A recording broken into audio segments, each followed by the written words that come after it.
السلام علیکم دوستو، عابد خان روڈ شو کے نئے ایپیسوڈ کے ساتھ آپ کی خدمت میں حاضر ہے۔ اور آپ نے مغل اعظم کی ایک فرضی انارکلی کی داستان تو کئی بار پڑھی ہوگی، فلموں اور ڈراموں میں دیکھی ہوگی، مگر میں آج ایک ایسی انارکلی کی قبر پر موجود ہوں جو حقیقی اور تاریخی طور پر ایک شخصیت ثابت ہے۔ پشاور شہر میں وزیر باغ ایک بڑے مشہور علاقہ ہے، اس کے قریب ایک قبر ہے بیجو کی قبر۔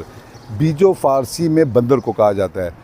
اب اس کو بیجو کی قبر کیوں کہا جاتا ہے یہ ایک الگ اسٹوری ہے، مگر پہلے میں آپ کو یہ بتاؤں، بی بی جان احمد شاہ ابدالی کے بیٹے تیمور شاہ کی ایک کنیز تھی۔ جب وہ بادشاہ بنا تو اسے یہ کنیز بڑی عزیز تھی۔ بی بی جان ایک انتہائی خوبصورت اور زیرک خاتون تھی، جن کی وجہ سے بادشاہ اسے بڑا پسند کرتا تھا اور ہمیشہ اپنے قریب رکھتا تھا۔ بادشاہ امور مملکت کے مختلف معاملات میں بی بی جان سے مشورے لیا کرتا تھا۔ بادشاہ اور بی بی جان کی قربت اور محبت جب حد سے زیادہ بڑھ گئی تو اس کی ملکہ کی اسے جلن محسوس ہوئی اور اسے سازش کی کہ بی بی جان کو قتل کر دیا جائے۔ ایک دن اسے بی بی جان کو اپنے پاس بلایا اور کہا کہ کیا وہ بادشاہ سے محبت کرتی ہے اور اسی محبت کا واسطہ دے کر وہ اگر اس سے کوئی کام کرنے کو کہے تو کیا وہ کر لے گی۔ بی بی جان سمجھ گئی کہ ملکہ اب اسے قتل کرنا چاہتی ہے۔ بی بی جان نے ایک خواہش کا اظہار کیا کہ اگر وہ بادشاہ سے آخری بار ملاقات کر لے، جس کی اسے اجازت نہیں دی گئی، اور زہر کا پیالہ اسے پیش کیا گیا۔ بی بی جان نے یہ زہر کا پیالہ ہنسی خوشی پی لیا اور پھر کہا یہ جاتا ہے کہ وہ اسی وقت دربار میں آئی اور دربار میں آ کر بادشاہ کے قدموں میں اپنی جان دے دی۔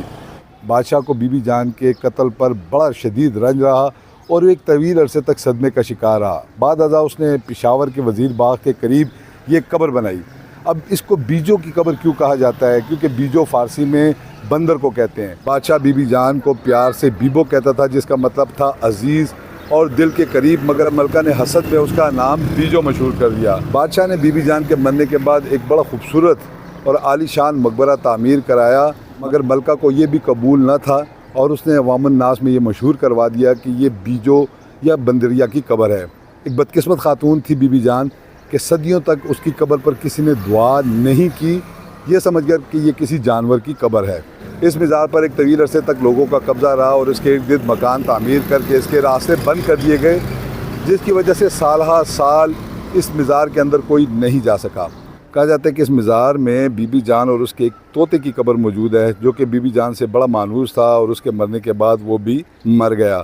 قبضہ گروپوں نے اس مزار پر مکمل قبضے کے لیے سب سے پہلا تو کام یہ کیا کہ اس کے راستے بند کر دیے۔ اس کے بعد انہوں نے آہستہ آہستہ قبر کو منہدم کرنا شروع کیا، اور آپ یہ دیکھ رہے ہوں گے کہ اب یہاں کسی قبر کا نام و نشان موجود نہیں ہے اور تمام قبر جو ہے وہ ختم ہو چکی ہے، زمین کے ساتھ فلیٹ کر دی گئی ہے، اور یہ بھی خدشہ ہے کہ یہاں سے اس کی لاش نکال کر کہیں اور دفن کر دی گئی ہو۔ ناظرین، امید کرتے ہیں کہ آج کا ویلاگ آپ کو پسند آئے گا۔ ایک نئی ویلاگ کے ساتھ جلد آپ کی خدمت میں دوبارہ حاضر ہوں گے، تب تک کے لیے اجازت دیجیے۔ اللہ حافظ۔